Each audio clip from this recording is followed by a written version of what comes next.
Hi friends, welcome back to my YouTube channel. അപ്പോൾ ഇത് നമ്മുടെ കൂർഗ് ട്രിപ്പിൻ്റെ ഡേ 1 പാർട്ട് 2 ആണ് കേട്ടോ. അതിന് ഞങ്ങൾ ഉച്ചക്കത്തെ ഫുഡൊക്കെ കഴിച്ചിട്ട് തിരിച്ചു മടിക്കേരി പോകുന്ന സമയത്താണ് നമ്മൾ ഈ പാപ്പീസ് കോഫി ഐലൻഡ് കണ്ടത്. അപ്പോൾ അത് ക്ലോസ്ഡ് ആയിരുന്നു, അത് ഉച്ചവരെ അങ്ങാണ്ട് ഉണ്ടായിരുന്നുള്ളൂ കേട്ടോ. അപ്പോൾ അതിൻ്റെ അടുത്താണ് ഈ ഒരു ഗ്ലാസ് ബ്രിഡ്ജ് കണ്ടത്. അപ്പോൾ ഈ ഗ്ലാസ് ബ്രിഡ്ജിന് പ്രത്യേകിച്ച് പേരൊന്നുമില്ല, കൂർഗ് ഗ്ലാസ് ബ്രിഡ്ജ് എന്നായിരുന്നു കേട്ടോ അവിടെ ബോർഡൊക്കെ തന്നിട്ടുണ്ടായിരുന്നത്. അപ്പോൾ ഞങ്ങളിത് ഫസ്റ്റ് ടൈമാണ് ഗ്ലാസ് ബ്രിഡ്ജിൽ കയറുന്നത്. എങ്ങനെയാണ് എന്താണെന്ന് നമുക്കറിയില്ല. അപ്പോൾ ഇവിടെ കയറാൻ ഒരാൾക്ക് 200 രൂപ വെച്ചിട്ടാട്ടോ ടിക്കറ്റ് റേറ്റ് വരുന്നത്. അത്യാവശ്യം നല്ല തിരക്കുണ്ടായിരുന്നു കേട്ടോ അവിടെ. അതേപോലെ തന്നെ ഒരേ സമയത്ത് അത് കുറച്ച് ആൾക്കാരെ മാത്രമേ കയറ്റിയിരുന്നുള്ളൂ. അവർ കയറ്റി അവരെ ഫോട്ടോസൊക്കെ എടുത്ത് ആ പ്രകൃതി ഭംഗിയൊക്കെ കണ്ട് തിരിച്ച് വന്നാൽ മാത്രമേ അടുത്ത ഗ്രൂപ്പുള്ള ആൾക്കാരെ കയറ്റുണ്ടായിരുന്നുള്ളൂ. ഇതിൽ ശരിക്കും കോളടിച്ചത് നമ്മുടെ വ്യൂസിനാണ് കേട്ടോ. കാരണം ഏകദേശം നടക്കാൻ പ്രായമായ കുട്ടികളെ എടുക്കാൻ പാടില്ല. ഗ്ലാസ് ബ്രിഡ്ജിൽ നടക്കുമ്പോൾ അവർ ഇതേപോലെ കൈ പിടിച്ച് നടത്തണം, അല്ലെങ്കിൽ ബേബി കാരിയർ ഉണ്ടെങ്കിൽ അതിൽ വെച്ചിട്ട് വേണം നടക്കാൻ. അമ്മയ്ക്ക് നല്ല പേടിയായിരുന്നു കേട്ടോ, ഇതെങ്ങാനും പൊട്ടുമോ, നല്ല ടെൻഷൻ ഉണ്ടായിരുന്നു. അത് കാരണം വളരെ സ്ലോ ആയിട്ടായിരുന്നു നടക്കുന്നുണ്ടായിരുന്നത്. അത് കാരണം ഞങ്ങൾക്ക് ഗ്ലാസ് ബ്രിഡ്ജിൻ്റെ അറ്റത്തെത്താൻ കുറച്ച് സമയം പിടിച്ചു. വ്യൂസ് ആണെങ്കിൽ നല്ല വികൃതിയായിരുന്നു. അവൻ ഒരു സ്ഥലത്ത് അനങ്ങാണ്ട് നിൽക്കുന്നില്ല, അങ്ങോട്ടും ഇങ്ങോട്ടും ഓടി കളിക്കുകയായിരുന്നു. അപ്പം ഞങ്ങൾ അധികം സമയം അവിടെ ചിലവഴിച്ചില്ല. ആവശ്യത്തിന് ഫോട്ടോസൊക്കെ എടുത്തിട്ട് ഞങ്ങൾ പതുക്കെ അവിടെ നിന്ന് ഇറങ്ങി കേട്ടോ. പിന്നെ അവിടെ തന്നെ റിഫ്രഷ്മെൻറ്റ് ഏരിയ ഉണ്ടായിരുന്നു. അപ്പോൾ അവിടെ നിന്ന് തന്നെ ഞങ്ങൾ വീണ്ടും ഫിൽറ്റർ കോഫിയൊക്കെ കുടിച്ച് ഇറങ്ങി. അടുത്തത് ഞങ്ങൾ രാജാ സീറ്റ് പോകാനായിരുന്നു കേട്ടോ പ്ലാൻ ചെയ്തത്. പക്ഷെ നല്ല മഴയായിരുന്നു. കുറച്ച് നേരം ഞങ്ങൾ കാറിൽ വെയിറ്റ് ചെയ്തിരുന്നു കേട്ടോ, എങ്ങാനും മഴ കുറഞ്ഞാലോ എന്ന് വെച്ചത്. പക്ഷെ അതിൻ്റെ ഒരു ലക്ഷണം കാണുന്നുണ്ടായിരുന്നില്ല. അങ്ങനെയാണ് ഞങ്ങൾ കൂർഗ് ഫോർട്ടിൽ പോകാമെന്ന് വെച്ചത്. അവിടെ എത്തിയപ്പോഴാണ് അറിയണത് ഫോർട്ടാണെങ്കിൽ മെയിൻ്റനൻസ് കാരണം ആരും കയറ്റുന്നില്ല എന്ന്. അപ്പോൾ അതിൻ്റെ തൊട്ടപ്പുറത്ത് ഒരു മ്യൂസിയം കണ്ടു. എന്നാൽ ശരി, നമ്മൾ അവിടെ പോയിട്ട് നോക്കി നോക്കാമെന്ന് വെച്ചു.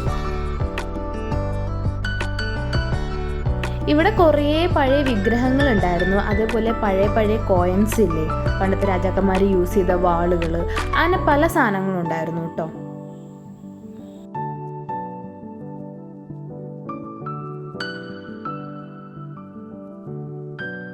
കണ്ടിതാ ഇതിനെ കണ്ടപ്പോൾ ഞാൻ ശരിക്കും പേടിച്ചു പോയിട്ടാ. ആദ്യം വിചാരിച്ചു മമ്മിഫൈഡ് ആണെന്ന്, പിന്നെയാണ് മനസ്സിലായി സാധനം ഫേക്കാന്ന്.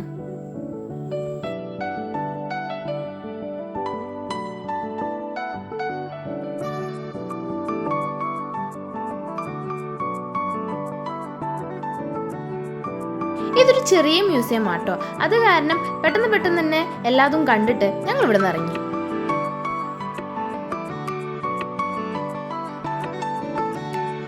മ്യൂസിയം കണ്ടിറങ്ങിയതിന് ശേഷം പിന്നെ ഞങ്ങളൊന്ന് ചുറ്റി കറങ്ങാൻ പോയി. എന്താ ഉള്ളതെന്ന് അറിയില്ല കേട്ടോ.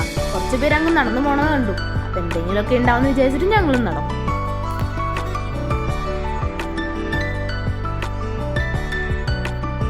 ഇവിടെ പ്രത്യേകിച്ചൊന്നും കാണാനില്ല.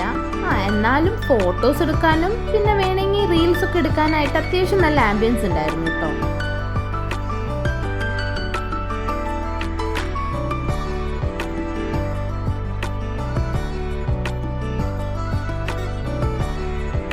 സ്ഥലം കണ്ടപ്പോൾ 2 റീൽസൊക്കെ എടുക്കാമെന്നൊക്കെ വിചാരിച്ചതാ.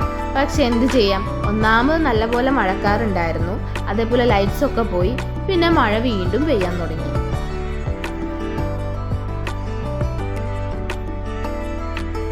ഇവിടുന്ന് എങ്ങനെ അപ്പുറത്തേക്ക് കടക്കാമെന്ന് ഞാൻ അമ്മയും കഷ്ടപ്പെട്ടുകൊണ്ടിരിക്കുക. നിങ്ങൾ അതിൽ കാണുമ്പോൾ വളരെ ചെറിയ ആർച്ചായിട്ട് തോന്നും, പക്ഷെ അതങ്ങ് കടക്കാൻ ലേശം ബുദ്ധിമുട്ടാട്ടോ. അപ്പോൾ ഞാൻ കുറേ നോക്കി, എന്നെ കൊണ്ട് പറ്റാണ്ടായപ്പോൾ അച്ഛൻ ആദ്യം അങ്ങ് കടന്നു. പിന്നെ അച്ഛൻ ഞങ്ങൾ രണ്ടാളെയും പിടിച്ചങ്ങ് കിടത്തി. കൂർഗ് ഫോർട്ടിൽ നിന്നും പിന്നെ അടുത്ത് ഞങ്ങൾ പോയത് രാജാ സീറ്റിലേക്കായിരുന്നു. പക്ഷെ മഴ കാരണം ഞങ്ങൾക്ക് വീണ്ടും അവിടെ പോകാൻ പറ്റിയിരുന്നില്ല. അപ്പോൾ അതിൻ്റെ അടുത്തൊരു എക്സിബിഷൻ ഉണ്ടായിരുന്നു. എക്സിബിഷനിൽ കടകൾ ഓൾമോസ്റ്റ് അവിടെ പോയിരുന്നു കേട്ടോ. കാരണം അത് അന്നത്തെ ലാസ്റ്റ് ഡേറ്റ് ആയിരുന്നു എക്സിബിഷൻ്റെ. ഞങ്ങൾ ജസ്റ്റ് എക്സിബിഷനൊക്കെ ചുറ്റിക്കറങ്ങി വന്നപ്പോഴേക്കും മഴ നിന്നു. അത് കഴിഞ്ഞിട്ട് ഞങ്ങൾ നേരെ രാജാ സീറ്റിലേക്ക് പോയി. പണ്ട് രാജഭരണ സമയത്ത് ഇവിടെ രാജാവും രാജ്ഞിമാരും ഒക്കെ വന്നിരുന്ന സ്ഥലമായിരുന്നു കേട്ടോ അത്. പിന്നെ 1948 ജനുവരി 30 ശേഷം സർവോദയ ദിവസമായിട്ട് ഇവിടെ ആചരിക്കും. അന്നത്തെ ദിവസം ഒരു ചെറിയ പൊസിഷൻ ഉണ്ടാവും. അതേപോലെ തന്നെ ഭഗവത്ഗീത, ഖുറാൻ, ബൈബിളൊക്കെ വായിക്കും എന്നാട്ടോ അവിടെ പറയപ്പെടുന്നത്. പിന്നെ മഴയുള്ള സമയമായതുകൊണ്ട് നിറച്ചു കുടം നിറഞ്ഞിരിക്കുകയായിരുന്നു. അത് കാരണം അതിൻ്റെ ഒരു ഭംഗി ഞങ്ങൾക്ക് ആർക്കും കാണാൻ പറ്റിയില്ല കേട്ടോ. നിറച്ചു കോടയായിരുന്നു. ഇതൊക്കെ കഴിഞ്ഞിട്ട് അവിടെ കുറച്ച് അഡ്വഞ്ചറസ് സ്പോർട്സ് ഉണ്ടായിരുന്നു. അപ്പോൾ സിപ്പ് ലൈനിൽ കയറുന്ന ഒരു ആഗ്രഹം ഉണ്ടായിരുന്നു. അങ്ങനെ ഞാനും സോനും കൂടി ആദ്യം സിപ്പ് ലൈനിൽ കയറി കേട്ടോ. അപ്പോൾ സിപ്പ് ലൈനിൽ കയറണമെങ്കിൽ അവിടെ ഒരാൾക്ക് 350 രൂപയാണ് ചാർജ് ചെയ്യുന്നത്. ചെറിയൊരു മഴയും അതേപോലെ നല്ല കോടമഞ്ഞും അതിൻ്റെ ഇടയിൽ കൂടെ ഇങ്ങനെ സിപ്പ് ലൈനിൽ പോകാൻ ഒരു പ്രത്യേക രസമായിരുന്നു കേട്ടോ.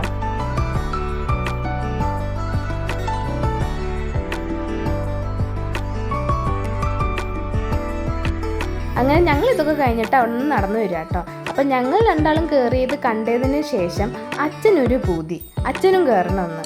അങ്ങനെ അച്ഛനും കയറി കേട്ടോ. നല്ല തിരക്കുണ്ടായിരുന്നു. അത് കാരണം അച്ഛൻ സിപ്പ് ലൈനൊക്കെ കയറി വന്നപ്പോഴേക്കും ഏകദേശം 8-8:30 ആയിട്ടുണ്ടായിരുന്നു. അപ്പോൾ ഉച്ചയ്ക്കത്തെ ഭക്ഷണം വളരെ ബോറായതുകൊണ്ട് രാത്രി ഞങ്ങൾക്ക് റിസ്ക് എടുക്കാൻ പറ്റിയില്ല. അപ്പോൾ രാജാസീൻ്റെ തൊട്ട് മുമ്പിൽ തന്നെ അത്യാവശ്യം നല്ലൊരു അവിടെ എത്തി. ആദ്യം തന്നെ അച്ഛനും അമ്മയും ഓരോ ചായ പറഞ്ഞു, സോനു ഫിൽറ്റർ കോഫി പറഞ്ഞു, ഞാനൊരു ക്യാപ്പിച്ചീനോ പറഞ്ഞു. വിയൂസ് പിന്നെ ഇതിൻ്റെ ഇടയിൽ ഉറങ്ങിപ്പോയിട്ടോ. പിന്നെ അവനെ ഞങ്ങൾ എണീപ്പിക്കാൻ നിന്നില്ല. അവനുള്ള ഫുഡ് ഞങ്ങൾ പാഴ്സൽ വാങ്ങുകയാണ് ചെയ്തത്. ഇതും നല്ല ആംബിയൻസ് ഉള്ള ഷോപ്പായിരുന്നു. എന്നാലും ഞങ്ങൾക്കൊരു പേടി ഉണ്ടായിരുന്നു കേട്ടോ, ഇവിടെയും ഫുഡ് പാടിപ്പോകുന്നു.